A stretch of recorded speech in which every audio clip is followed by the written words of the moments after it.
G'day everyone.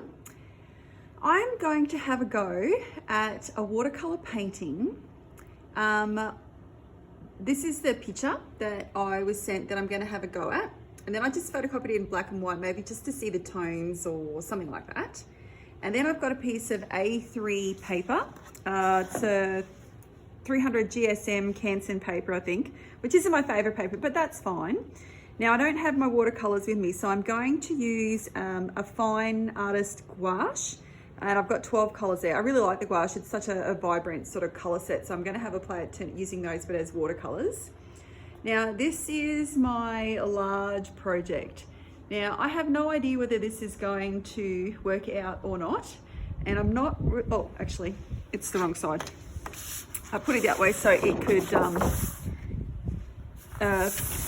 unroll. Well, you still probably can't see anything. I'll just go a little bit closer. Can you see that I've done some drawings on that? Yes, you can. Okay, so you will need to wish me luck because I'm about to start something. And I can't video as I go just because I don't have the tools to do that. So wish me luck. Okay, so this is my first wash. What I've done is I've started with an orange gouache, which I turn into a wash, then a yellow, and then a yellow ochre on the bottom, just to make the weight a little bit darker. What I also did was just to change the tone of the colors is because this piece is so big, when I put that yellow wash up the top, I actually tipped water from the water container underneath and brought that down a little bit. So that's the first layer done, and I'm going to let that dry, and then I'll think about what's next. Okay, what you'll be able to see now is I've actually gone over the first layer of orange wash with a purple, and then I've added some yellow, and then some yellow, and then some orange, and then some yellow ochre in as well, just to get a little bit of depth in there without too much. And I've done exactly the same thing, but with a bigger brush. Especially to do the sky, and then on where the rocks are going to go, I used I think it's called a chisel brush, and it looks like that. Whereas for the background, I used that one. Now what I've done is I've used some burnt sienna in a gouache medium, and I've had a go at putting some of those darker areas from the picture on. But over here, what I've done is I've just used the angular lines that I've already drawn. So I'm kind of liking that, but I think what I'll do now is put in some of those darker tones as well.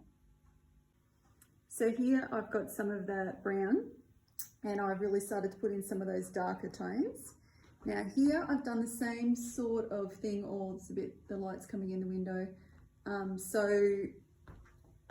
I've used that brush, and I really tried to stick to some of those nice angles. Completely not my thing, but hey, having a crack. Now, I might have done the wrong thing here, but I was a bit excited and I put the tree in, and I really like the idea of putting the black in because I knew that would stand out. But the problem is my painting isn't finished. So will the black run? Can I keep going? What's next? We'll see. Okay, I think I'm actually done. Not my best piece, but I'm okay with it so far. Or I can already see a couple of little things that I might add some onto, but you know, have a go. And the big one. Now that's the big one, and I'm going to try and take it off the table. It's probably about 1.20 m by about 90, I would say, and take a proper photo. See how it goes.